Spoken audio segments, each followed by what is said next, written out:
കൂട്ടം പറഞ്ഞു വരുന്നു. അത് മെലീസയും കൂട്ടരുമായിരിക്കും. ഗ്രാമവാസികൾ എല്ലാവരും ഉണ്ടല്ലോ. നമ്മൾ ഊണ് കഴിച്ച സത്രത്തിന്റെ ഉടമസ്ഥനം കൂടെയുണ്ട്. മെലീസായും മാതാപിതാക്കളും ഒപ്പമുണ്ട്. അതാ അവർ ഇങ്ങെത്തിക്കഴിയും.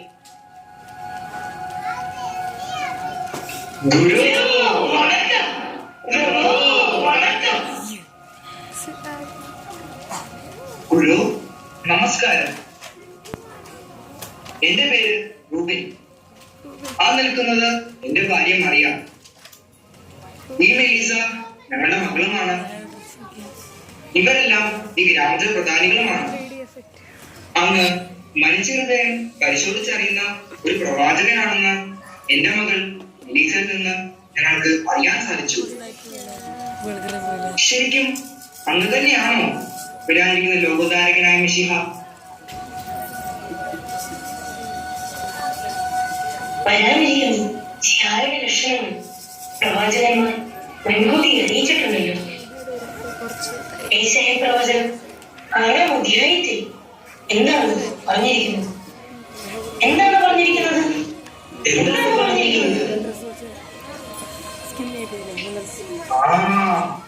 ഞാൻ ഓർക്കുന്നുണ്ട്. ദൈവത്തിന്റെ ആത്മാവ് എന്റെ മേലുണ്ട്.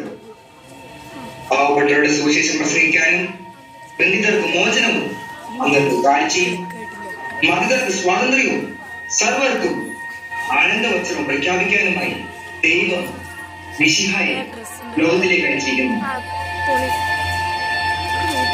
ഇത് മിശിഹായുടെ പ്രേക്ഷിത പ്രവൃത്തിയുടെ ഒരു ഹ്രസ്വ വിവരണമാണല്ലോ. നമ്മുടെ ഗുരു മരിച്ചവരെ പോലും ഉയർപ്പിച്ച കാര്യം നിങ്ങൾക്ക് അറിഞ്ഞുകൂടെ?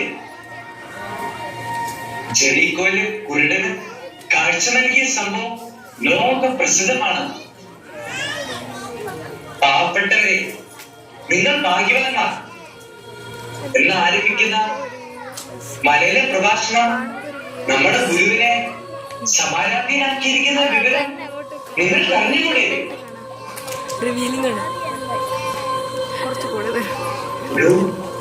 അങ്ങൊരു ദിവ്യ പുരുഷനാണെന്ന് ഞങ്ങൾ മനസ്സിലാക്കുന്നു. അങ്ങനെ ദിവ്യമായ രൂപവും ഭാവവും ഹൃദയഹാരി ഉപദേശവും ഞങ്ങളെ ഉദ്ബുദ്ധരാക്കിയിരിക്കുന്നു.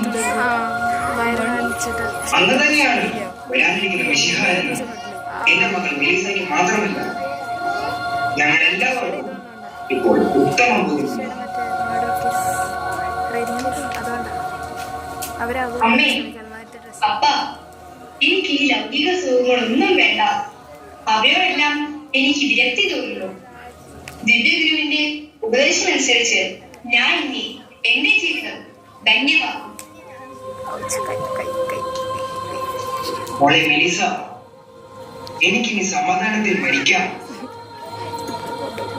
മോളെ മെലീസ, നീ ഞങ്ങൾക്ക് വേണ്ടിയും കൂടി പ്രാർത്ഥിക്കണം മോളെ.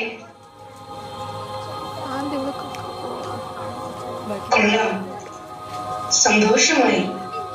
മെലീസ, പ്രഭു,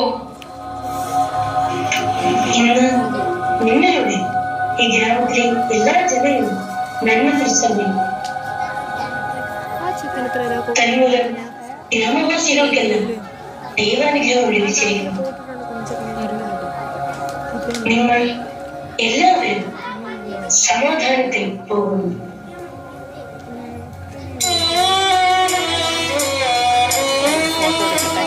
ഫോട്ടോ